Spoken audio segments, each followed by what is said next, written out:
Greetings, family. Peace and love to you and yours. This is Guru, and thank you for visiting my station. Family, this video is about the Philippines president, Duterte, to U.S. over aid issue. Bye-bye, America. He says, good riddance. But you gotta go. Let's go to the story. Looking for trouble also. Tagla naghanap ako ng inkwento para makapatay. That's Filipino President Rodrigo Duterte seemingly boasting about killing suspected criminals when he was a mayor. In Davao, I used to do it personally. Just to show to the guys that if I can do it, why can't you? This isn't the first time Duterte admitted to killing people. Last year, before he became president, he said he killed 3 men who were suspected of kidnapping and rape. Others have painted a similar picture of him. In September, a self-proclaimed former death squad member told the Philippine Senate that Duterte killed a Justice Department agent. While the world has condemned him, many of his countrymen have strongly supported him, often dismissing his comments or calling them exaggerations. Duterte's continued popularity may make more sense when you consider the country's past. The Philippines endured an exploitive dictator and years of corruption before Duterte became president. So, family, basically, if you haven't gotten the gist of it, this president, Rodrigo Duterte, of the Philippines, Manila, he is opposed to the ways of Western society. He's definitely opposed to some of the mandates, and basically he's called Americans a bunch of hypocrites. We're going to go into this, though. So basically, President Rodrigo Duterte on Saturday threatened to terminate a pact that allows U.S. troops to visit the Philippines, saying, bye-bye, America, as he reacted with rage to what he thought was a U.S. decision to scrap a major aid package over human rights concerns. A U.S. government aid agency, the Millennium Challenge Corporation, said this week that its board deferred a vote on a renewal of the development assistance package for the Philippines, quote, subject to a further review of concerns around rule of law and civil liberties, unquote. The U.S. agency has clearly not voted to scrap or approve the aid package, but Duterte unleashed a barrage of expletives-laden tirade upon his arrival in his southern hometown of Davao after back-to-back visits to Cambodia and Singapore. Quote, I understand that we have been stricken out of the Millennium Challenge. Well, good. I welcome it, Duterte said with an apparent sarcasm. Quote, we can survive without American money, he said. But you know, America, you might also be put to notice. Prepare to leave the Philippines. Prepare for the eventual repeal or the abrogation of the Visiting Forces Agreement, he said, referring to a 1998 accord that governs American forces visiting the Philippines for joint combat exercises. So, family, here is a graph that shows the United States foreign aid to the world. And basically, the United States provided the Philippines with $330 million in aid in 2014. What's interesting about this graph is that it's broken down by military assistance as well as economic assistance. Family, please bear with me on my voice. I'm coming down with either a cold or just going through something, so I'm trying to get well. I am taking medication, I'm taking medicine, so we'll see how that goes. But anyways, and so family, basically, he says, quote, you know, tit for tat. If you can do this, so can we. It ain't a one-way traffic, Duterte said, adding tauntingly, bye-bye, America. The 71-year-old Duterte, who describes himself as a left-wing politician, has made similar threats before and after taking office in June, but he and his officials have walked back on many of his public statements, causing confusion. And here is a look at Rodrigo Duterte's rise to power. Basically, his birth and early life. He was born March 28th in 1945. Duterte was born a Mason into a lawyer and a school teacher. He receives a Bachelor's of Arts degree in political science at the Lyceum of the Philippines in Manila and a law degree from San Beda College of Law in 1972. In 1988, Rodrigo Duterte, after the 1986 People Power Revolution, Duterte is appointed vice mayor of Davao. In 1988, he ran for mayor and won, and served until 1998. And in 2001, he was elected for fourth term as mayor. Duterte runs for mayor again in Davao and is re-elected for a fourth term. He is also re-elected in 2004 and 2007.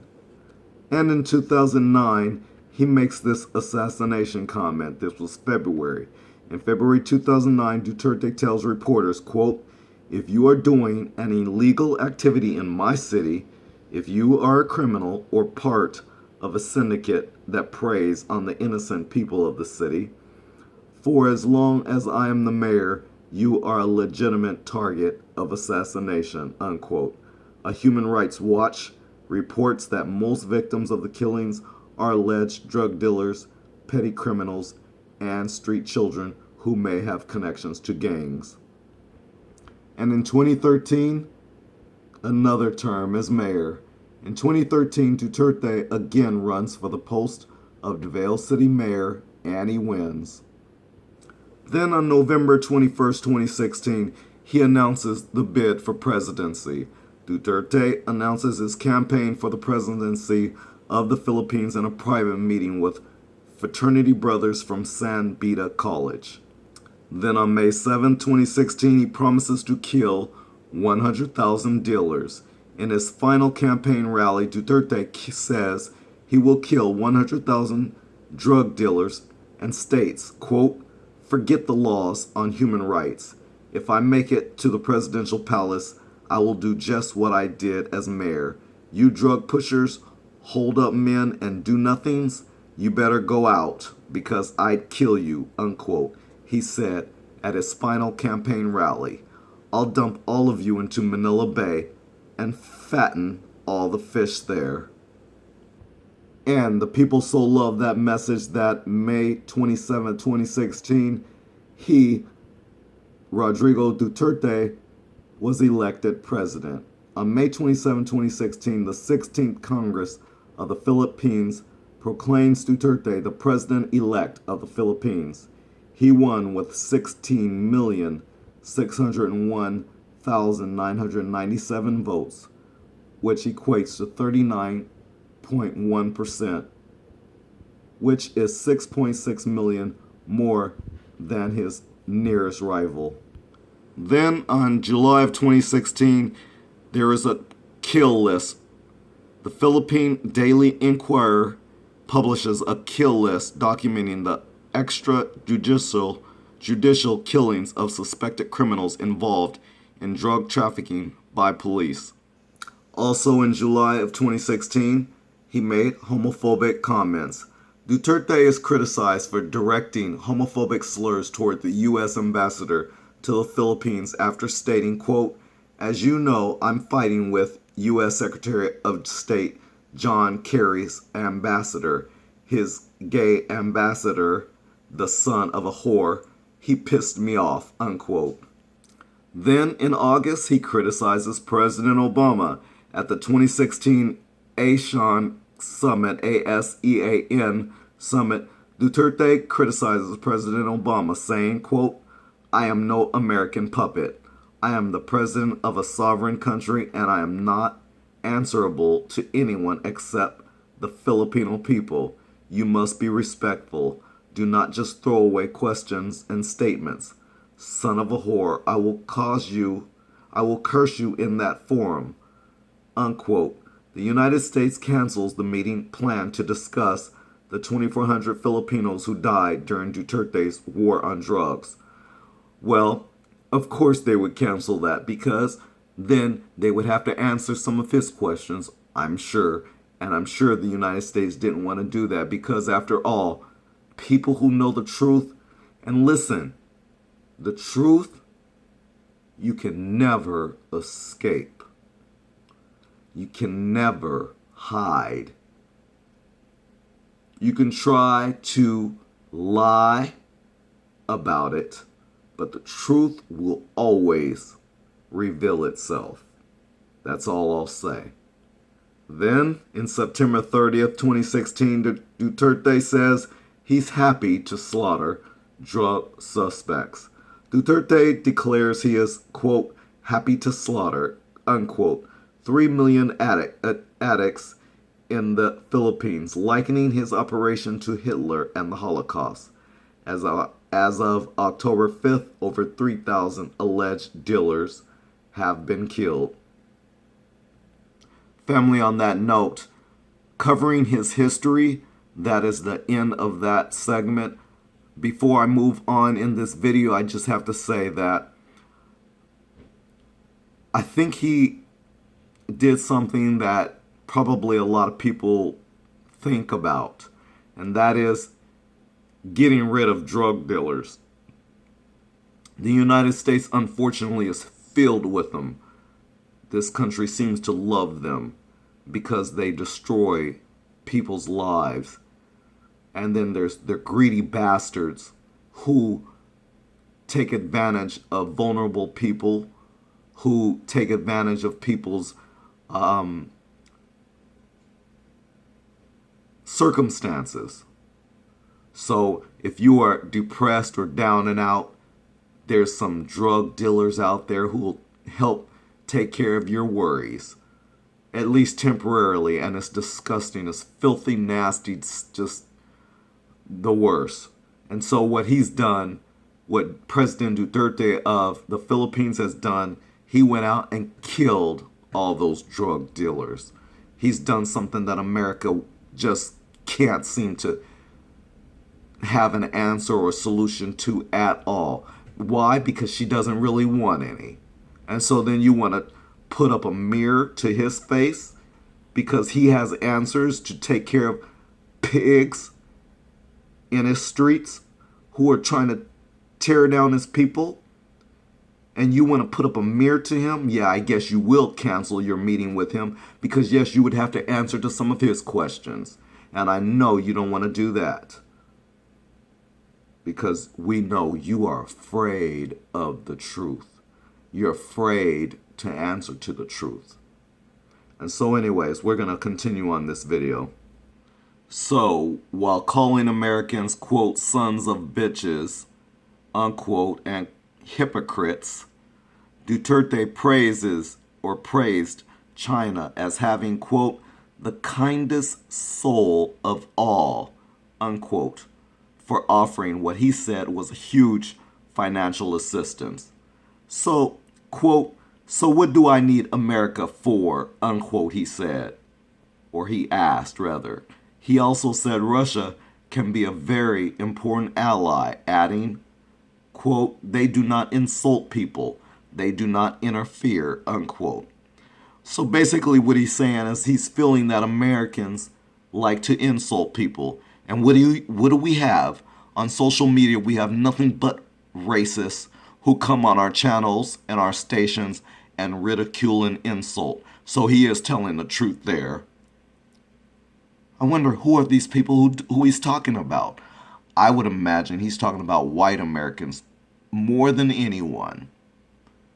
That's my assumption. Yes, it's my assumption.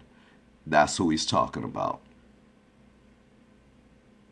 Philippine Foreign Secretary Perfecto Yase Jr. also criticized the U.S. aid decision, saying it happened after Duterte declared he would chart a foreign policy independent of Washington.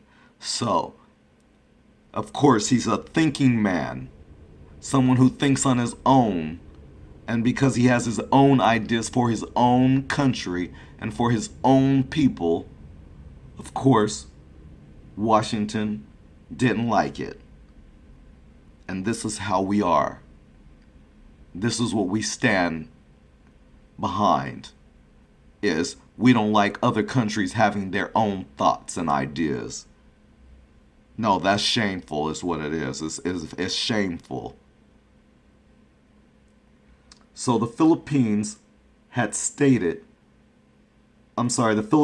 been slated for another aid package after its previous 5-year, $434 million poverty reduction program was successfully completed in May under Duterte's predecessor, Benigno Aquino III. Well, the agency spokeswoman Lauren Allen said Thursday it will continue to monitor events in the Philippines before the next board review in March 2017. The U.S. decision is among the first signs of how concerns about the rule of law and human rights under Duterte could entail economic costs. The U.S. government, along with European Union and UN officials, has raised concerns about Duterte's crackdown on illegal drugs, which has left more than 2,000 suspected drug users and dealers dead in purported gun battles with police. More than 3,000 other deaths are being investigated to determine if they were linked to illegal drugs.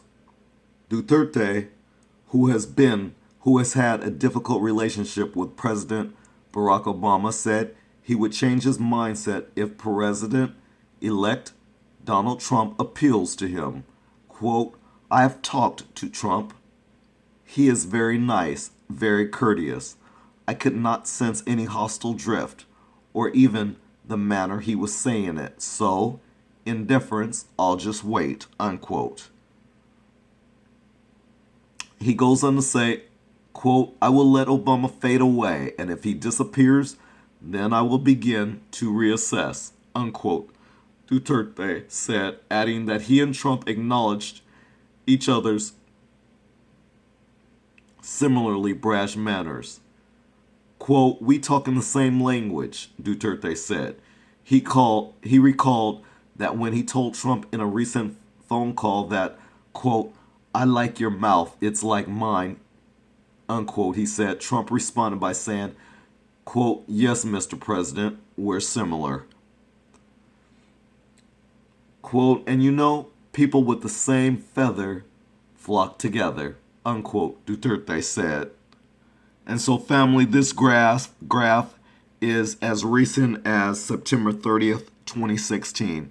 And as you can see, as I go closer into it, his approval ratings are very, very high. And so with that said, it looks like the people of the Philippines approve of their president, despite what others might have to say. The fact that he's killed criminals and drug dealers in the streets of the Philippines, I think that would pose a problem for those who wish those people to be on drugs. I wonder who that would be. Yeah, I wonder who that would be. Who likes people of color the most on drugs? That's the question. Family, I hope you liked this video. Please like, share, and if you haven't already, subscribe. Thanks for watching.